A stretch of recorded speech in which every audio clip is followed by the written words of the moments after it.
Si vous avez pris votre crédit il y a 4 ans, il y a 5 ans, ce que vous pouvez faire, c'est en fait en faire un rachat et puis prolonger la durée. Si vous allez en fait prolonger la durée du crédit, vous allez faire baisser vos mensualités aujourd'hui, ce qui va vous permettre en fait de peut-être mieux passer cette période de crise.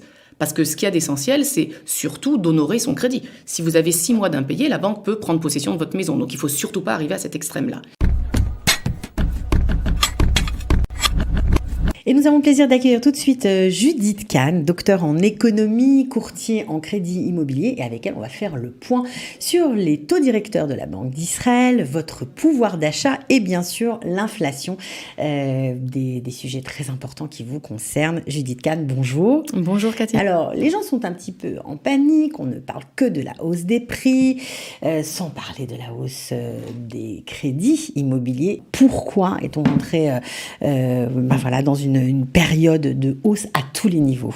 Alors, si on parle du crédit immobilier, en effet, il faut savoir que la mashkenta moyenne, en tout cas le remboursement moyen d'un crédit immobilier, a augmenté environ de 800 shekels sur les 6 derniers mois. C'est quoi une mashkenta moyenne, déjà, pour commencer? Alors, une mashkenta moyenne, c'est un crédit qui va être pris aux alentours d'1 million, 1 million, 1,2 million. C'est aujourd'hui à peu près le crédit moyen que prend un couple quand il achète un appartement. Et ce crédit-là, il est composé en fait de plusieurs volets. C'est-à-dire qu'il y a des volets qui sont indexés au taux directeur de la Banque d'Israël, d'autres à l'inflation, d'autres qui sont fixes. Et comme la structure macroéconomique est en train de changer, le remboursement moyen du crédit a sauté d'environ 800 shekels en 6 mois. Donc, il y a beaucoup de personnes qui se sentent étranglées et qui se demandent jusqu'où ça va monter. Est-ce qu'on va être capable d'honorer nos crédits, tout simplement? Bon, une nouvelle rassurante quand même, c'est que ce n'est pas la première fois et qu'il n'y a pas forcément de raison de paniquer. Exactement. On a été en fait habitué pendant très longtemps à avoir des taux directeurs de la Banque d'Israël extrêmement bas. Ça veut dire qu'on a été pendant une période pratiquement de 10 ans où le taux de la Banque d'Israël était à 0,1%. Là, on a eu 6 augmentations consécutives, 6 mois de suite. La dernière augmentation a eu lieu le 21 novembre. Le taux directeur de la Banque d'Israël est passé en fait à 3,25%. Ok, 3,25%, ça nous met à un prime de 4,75%. Okay. On était au même taux de prime en janvier 2011. Donc ce n'est pas quelque chose qui n'a jamais eu lieu sur l'histoire de l'économie d'Israël. Alors il faut quand même qu'on fasse le point, parce qu'il y a plein de gens qui nous écoutent et qui ne comprennent pas vraiment ce que c'est que le taux directeur, ce que c'est que le prime. Je sais qu'on en a déjà parlé, mais il est toujours bon de faire un petit rappel. Alors vous avez en fait la Banque d'Israël qui va fixer un taux qui est en fait le taux directeur, le taux interbancaire si vous voulez. Ce taux-là, on va rajouter une marge de 1,5% et c'est ce qui va donner le taux prime. Quand on négocie des crédits immobiliers, généralement, on négocie un taux qui va être variable et qui va dépendre du prime. On va négocier une certaine marge sur le prime. Ça veut dire qu'on peut avoir soit du prime avec une certaine réduction. 0,2, 0,3, 0,4%. Maintenant, ce qui s'est passé sur le crédit, c'est que les particuliers avaient l'habitude à ce que le prime soit extrêmement bon marché, puisqu'il était, ne serait-ce qu'il y a un an, à 1,6. On arrivait à négocier à 0,2, 0,3 points en dessous d'1,6. Et en fait, ce taux qui est variable, à chaque fois que le directeur de la Banque d'Israël décide d'ajuster son prime, vous n'allez pas recevoir un courrier, automatiquement, votre remboursement va augmenter sans crier gare. Exactement. Vous êtes prélevé en plus et vous ne savez pas forcément pourquoi. Et comme ça s'est fait 6 fois de suite, les particuliers ont constaté tous les mois une augmentation de leur mashkenta, sans savoir jusqu'où ça allait venir. Bon, en même temps, 800 shekels, c'est beaucoup. C'est énorme. Et en fait, ces 800 shekels, ils se répartissent sur 2 facteurs. Parce qu'on a le taux directeur, et beaucoup de personnes ont pris 30%, 40% de leur crédit au prime, mais on a aussi des volets qui sont indexés à l'inflation. Et une autre chose qui a beaucoup changé ces dernières années, c'est aussi l'inflation de l'économie israélienne.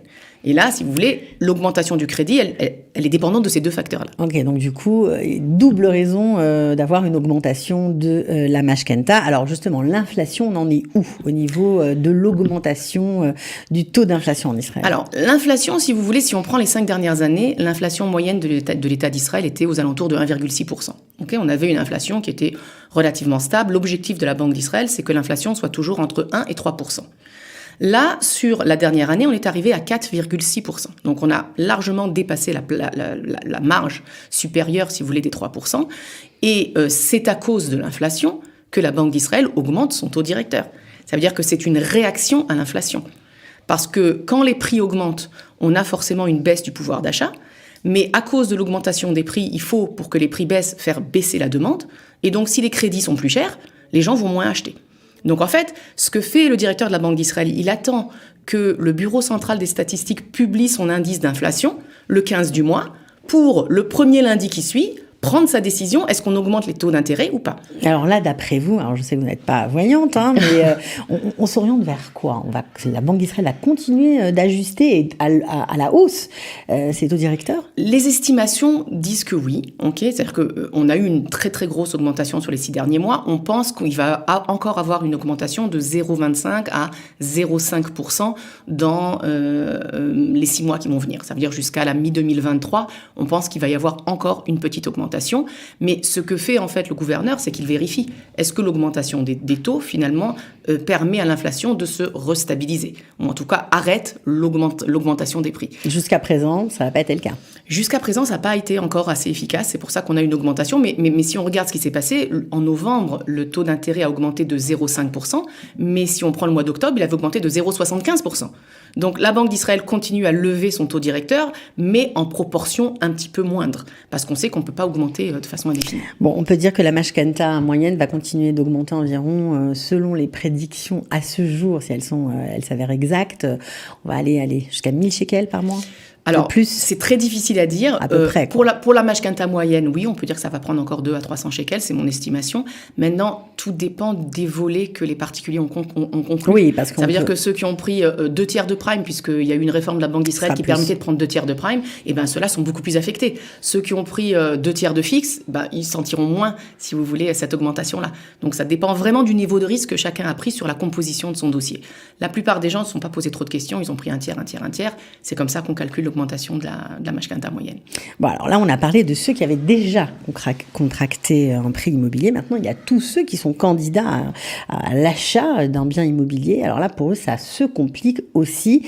Comment ça se passe sur le terrain? Les clients que vous rencontrez, ils sont confrontés à de nombreuses difficultés. Est-ce qu'on arrive encore à acheter en Israël? Alors, si je peux dire, le dilemme principal de ceux qui veulent acheter un premier appartement en Israël, c'est l'apport personnel.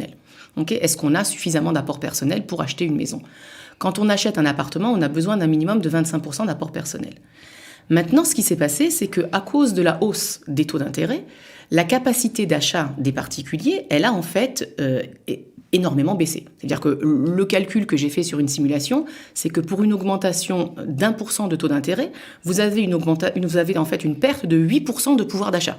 Alors concrètement, prenons des chiffres pour que ce soit encore plus clair pour ceux qui nous écoutent que des pourcentages. Disons que si sur l'année dernière, les taux moyens ont augmenté de 2%, ça nous fait une perte de pouvoir d'achat, de capacité d'emprunt de 16%. Ça veut dire que si vous achetez une maison à 1 million, il va vous manquer 160 000 shekels. On va vous prêter 160 000 shekels de moins. Oui, c'est ça. Donc si vous rajoutez ces 16% aux 25% d'apport personnel, il y a très peu de gens qui peuvent aujourd'hui faire face à ce genre de crédit. Alors, la bonne nouvelle peut-être, c'est que puisque les gens ne vont plus être capables d'acheter aussi cher, on voit qu'il y a en fait une réduction du volume de transactions immobilières sur le marché, alors peut-être que les prix vont finir par baisser, puisque les gens ne pourront plus payer autant. Oui, là, ça stagne. Pour l'instant, ça stagne. Pour l'instant, tout le monde est en hold, si je peux dire. Tout le monde attend. Ceux qui veulent acheter disent c'est pas le moment parce que ça va baisser. Ceux qui veulent vendre disent c'est pas le moment parce que ça a arrêté d'augmenter. Donc les gens, si vous voulez, gardent leurs biens et ne les mettent pas trop sur le marché. Parce que les gens vendent quand ils ont pas quand ils ont besoin de vendre, quand ils ont l'opportunité de faire autre chose avec leur argent. Donc si l'opportunité n'est pas bonne, si les prix sur le marché ne sont pas bons, ils décident de pas vendre, d'attendre, de patienter. On a parlé de la baisse justement du pouvoir d'achat, on a parlé de la difficulté de ceux qui ont déjà contracté un prêt immobilier à rembourser, puisque ça augmente, et de la difficulté de ceux qui veulent acheter, puisqu'ils ont de moins en moins de surface financière pour le faire. Est-ce qu'il y a des solutions dans ces deux cas ? Il y a des solutions. Pour ceux qui ont déjà un crédit, si vous avez pris votre crédit il y a 4 ans, il y a 5 ans, ce que vous pouvez faire, c'est en fait en faire un rachat et puis prolonger la durée. À ce moment-là, si vous allez en fait prolonger la durée du crédit, vous allez faire baisser vos mensualités aujourd'hui, ce qui va vous permettre en fait de peut-être mieux passer cette période de crise. Parce que ce qu'il y a d'essentiel, c'est surtout d'honorer son crédit. Si vous avez 6 mois d'impayés, la banque peut prendre possession de votre maison. Donc, il ne faut surtout pas arriver à cet extrême-là. C'est ça. Et puis, en plus, il y a une bonne nouvelle, je crois, qui vient de la Banque Apoalim pour Exact. ceux qui ont une Mashkenta, un prêt immobilier à la banque Apoalim. Exact. Alors en fait, la banque Apoalim a proposé à tous ceux qui ont pris un crédit chez elle de pouvoir prolonger sans aucune pénalité de remboursement anticipé le volet prime. C'est-à-dire que si il vous reste un crédit sur 24 ans au prime, vous pouvez le tirer sur 30 ans, ce qui va vous faire baisser votre mensualité, et vous pouvez le faire sans aucune démarche. On ne vérifie pas la capacité d'endettement, on ne vous demande pas quels sont vos revenus, on ne vous demande pas de venir à la banque. Même pour ceux qui ont eu des complications. Pas pour ceux qui ont eu des complications. Pour ceux qui ont honoré leur crédit et qui veulent aujourd'hui, en fait, faire baisser un petit peu les mensualités puisqu'ils ont vu une augmentation de 800. Donc il suffit de téléphoner. Vous téléphonez au Moked, vous dites je veux bénéficier en fait de cette proposition-là. Faites-moi passer le prime de 24 ans à 30 ans. De combien ça me fait baisser ma mensualité? Et donc comme ça vous permet d'affronter les peut-être augmentations futures de la Banque d'Israël. Donc une super info du docteur Judith Kahn. Si vous êtes à l'Apoalim, mais ce que je pense, vérifiez. C'est que les autres banques vont suivre. C'est-à-dire que la proposition de la banque Apoalim va certainement influencer les autres banques qui vont proposer quelque chose d'équivalent. Donc il faut être à l'affût des informations et voir si c'est quelque chose qui va être proposé par d'autres. Donc ça, c'est pour ceux qui ont déjà un prêt. Maintenant, pour ceux qui n'ont pas encore de prêt, qui essaient d'acheter. Je pense aux jeunes couples aussi, évidemment. Pour ceux qui n'ont pas encore acheté, comme on l'a dit, le gros problème, c'est un problème d'apport personnel. Comment est-ce qu'on peut résoudre ce problème d'apport personnel? On a en fait les propositions, la fameuse loterie du ministère du Logement qui s'appelle aujourd'hui Dira Be'anacha, ce qui était avant le Mechir la Mishtaken. Là, comme les jeunes couples peuvent bénéficier d'une réduction du prix d'achat conséquente, importante, on peut acheter avec en fait 90% de financement. Parce que ça, c'est génial. Le pourcentage de financement va être calculé sur la valeur du marché et pas sur la valeur achetée. Et donc, comme les jeunes couples vont pouvoir bénéficier d'une réduction de 200 ou 300 000 shekels, ils vont être capables, en fait, avec seulement 10% d'apport personnel, de pouvoir acheter des biens dans le cadre de ce programme-là de Dira Be'anacha. Bon, ça, on le sait, évidemment, il y a beaucoup d'appelés, peu d'élus. C'est quand même pour les chanceux, puisque c'est une loterie. L'État a dit qu'en fait, ils allaient proposer 30 000 appartements. Bon, c'est pas mal. 30 000 appartements, c'est ils pas ont énorme, augmenté. Mais c'est quand même quelque chose de nouveau.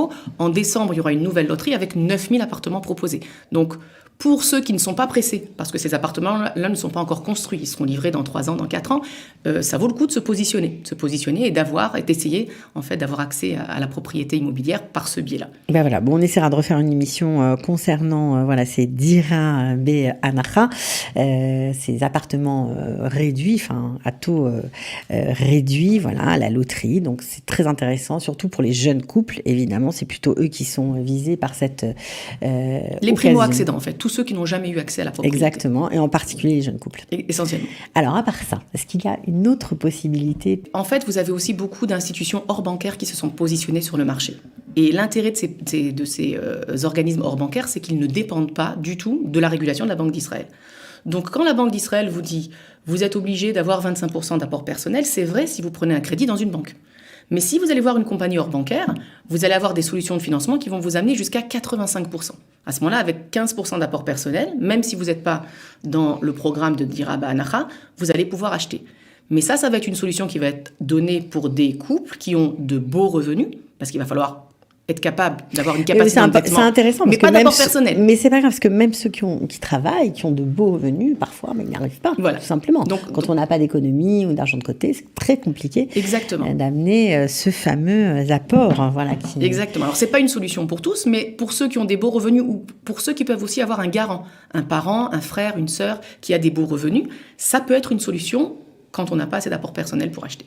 Bon, alors on ne panique pas devant la hausse des taux directeurs de la Banque d'Israël? On ne panique pas. Non, on ne panique pas parce que ça ne va pas augmenter de façon extrême dans les mois qui viennent. C'est sûr qu'au quotidien, on sent tous la récession. On sent la perte du pouvoir d'achat, on sent que la mashkenta coûte un peu plus cher, donc il faut peut-être un petit peu être plus prudent dans nos choix de consommation pour passer cette période-là de la façon la plus sereine possible. Mais ce n'est qu'une période, c'est ce que vous êtes en train de dire. Bien sûr, bien sûr. Bon, écoutez, Judith Kahn, c'était un plaisir de vous avoir. Merci pour ces explications toujours claires. Merci, c'est un plaisir d'être là. Voilà, partagez, vous revenez quand vous voulez.